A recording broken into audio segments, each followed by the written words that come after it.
coordination au niveau donc local et aussi d'avoir piloté la commission donc cohérence territoriale de l'acte 3. J'enseigne la géographie au niveau de l'université depuis plus de 20 ans.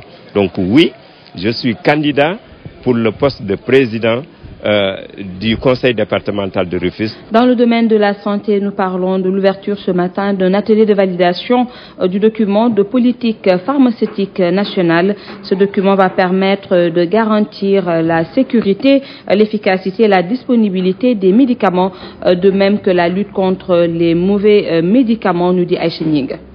Garantir la sécurité et la disponibilité des médicaments, politique nationale pharmaceutique pour contribuer à une bonne qualité des soins de santé. C'est pour cette raison que les experts du ministère de la Santé, mais également les partenaires, se sont réunis pour étudier un avant-projet qui a été validé déjà par un comité restreint, que cela nous permettra d'être beaucoup plus efficaces pour permettre à nos concitoyens de disposer de médicaments de très bonne qualité. Moment d'échange et de partage sur la vente illicite des médicaments, l'État a pris des mesures pour y remédier. En ce sens, nous envisageons même de mettre en place un comité de lutte contre ces médicaments. La commission va travailler selon une approche intrasectorielle, mais également multisectorielle, et même, j'allais dire, sous-régionale.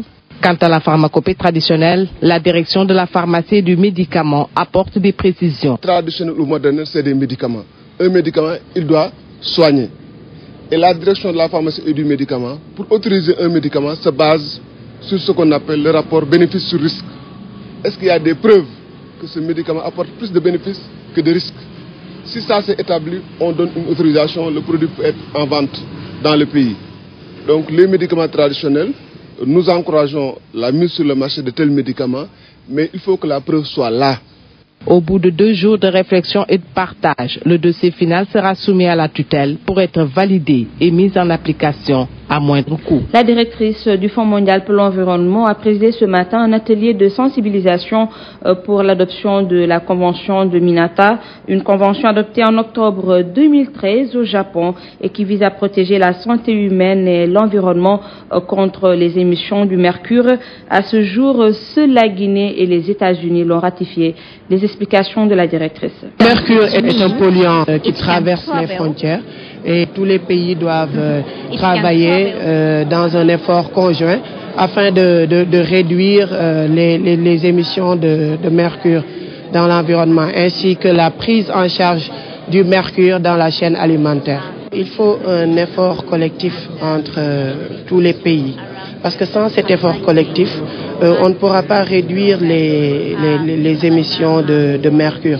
C'est pourquoi nous sommes ici, pour expliquer aux pays, afin qu'ils puissent comprendre d'abord l'importance de cette convention, mais également ils sont intéressés de connaître les obligations et les différentes étapes en vue de la ratification de la convention. Dans le domaine de l'éducation, les résultats du baccalauréat commencent à tomber, des résultats jugés peu satisfaisants par le président de 2 jurys situés au centre Seydou Nourou Tall où s'est rendu ce matin notre reporter Fatmata Diop.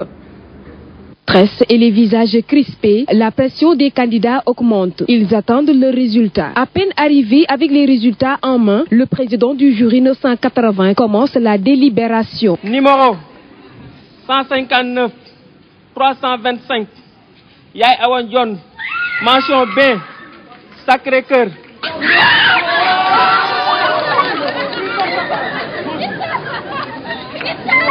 Le président du jury au lycée Seydou Nourou Tall de Dakar revient sur les résultats du baccalauréat 2014. Les résultats, en général, on est dans l'ordre de 20%. Je pense que jusqu'à tant qu'on dépasse les 40, les 50%, on ne peut pas parler de résultats, de bons résultats. Pour l'instant, on a 20 et quelques %. On espère au deuxième tour au moins améliorer pour avoir au minimum 40%. Mais pour l'instant, on est dans les 22%.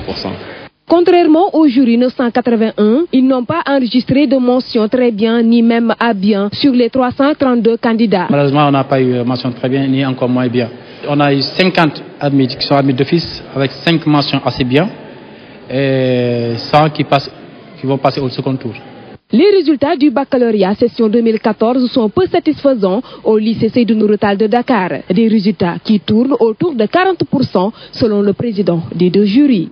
Intéressons-nous à présent à la pénombre sur l'autoroute, notamment sur le tronçon Malixi-Padoua. Ce tronçon n'est pas du tout éclairé, installant du coup une situation d'insécurité que déplorent des usagers que notre reporter a rencontrés, Ndeydi Mendao. La peur est perceptible chez Issa. Ce mécanicien craint d'être agressé la nuit sur l'autoroute, voie qu'il emprunte au quotidien pour rallier son domicile.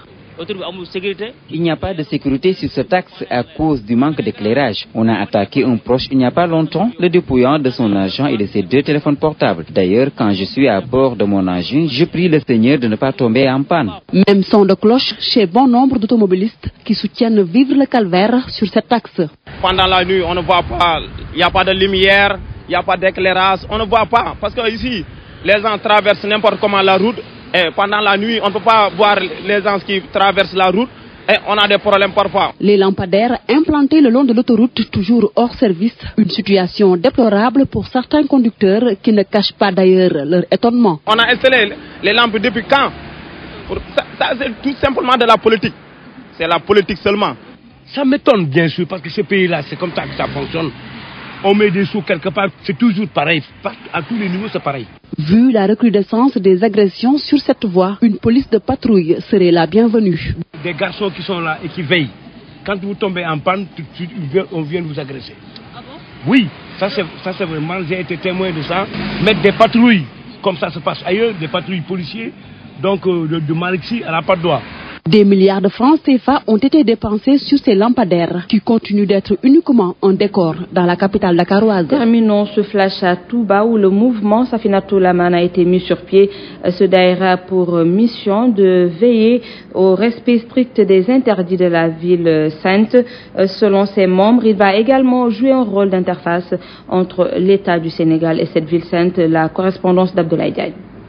Un mouvement Safinatul Aman, différent du Daïra qui porte le même nom, est né à Touba, un digal du Khalifa général des Mourides. Le Daïra Safinatul Aman, c'est un digal de Serigne Saliou Mbacké Khadim Rassoul.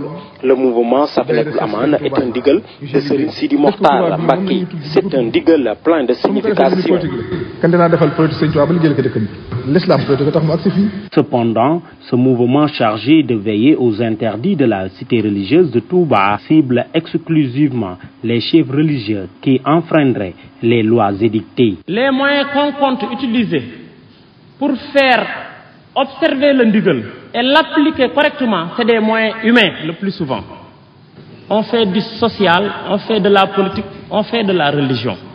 D'ailleurs, Cheikh Bara qui est ici présent à mes côtés, nous avait même intimé l'ordre d'aller jusque dans les quartiers périurbains qu'on appelle les Santian en Wolof pour découvrir nous-mêmes les difficultés qui sont là-bas et apporter des solutions. Cependant, il compte accompagner la politique de l'État à condition d'un semblable appel du pied vers le président Macky Sall. Il y a un domaine d'action auquel on ne peut pas y aller avec nos propres moyens. Je veux citer la modernisation de la ville de Touba. Parce que nous sommes debout maintenant pour faire la communication pour que les gens puissent comprendre. C'est tout pour cette édition. Merci de votre attention. Prochain rendez-vous d'information 19h45. Mais en attendant, votre émission Sen-Réol. Excellente soirée à tous. Au revoir.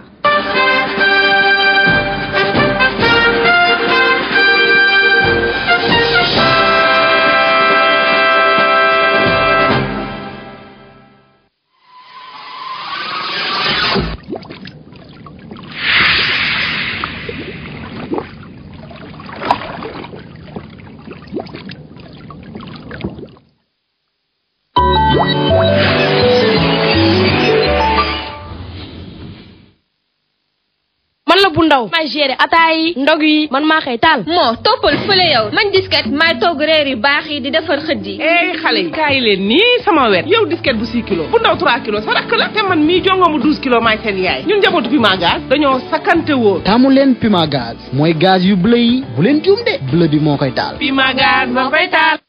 Et c'est reparti activer avec Orange. Oui, gagnez le bés bu ne benn moto Jakarta ak carte recharge yu verte yi postal ñaareelu zone carte bi boo fa fekkee ñeenti moto gagné nga. woote bi yomb na lool te it booy woote mën nga wax lu yàgg te li ngay jënd du seer. Plus de 800 motos offertes lors de la première édition. Waouh. Weddi gis bokk ci. communication bi yomb na da lay dikkaay 1 franc mais mën nga gagner sa moto encore. moto bi lim ma jëriñ samay déplacement yi may daw si yenn chantier yi am na facilité te du consommer.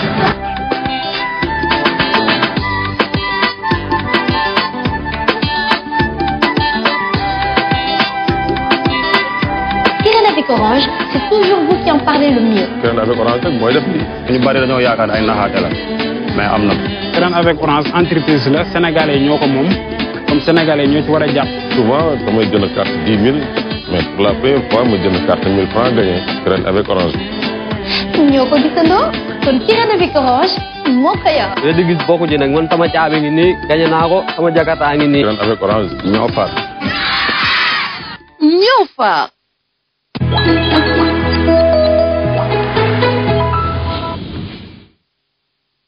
Lundi sur Sen TV.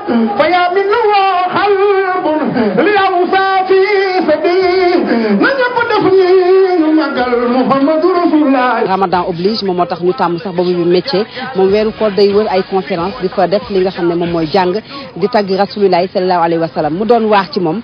man nag sama dóor waar mooy tagg yonent bi. yonent bi rek la yor.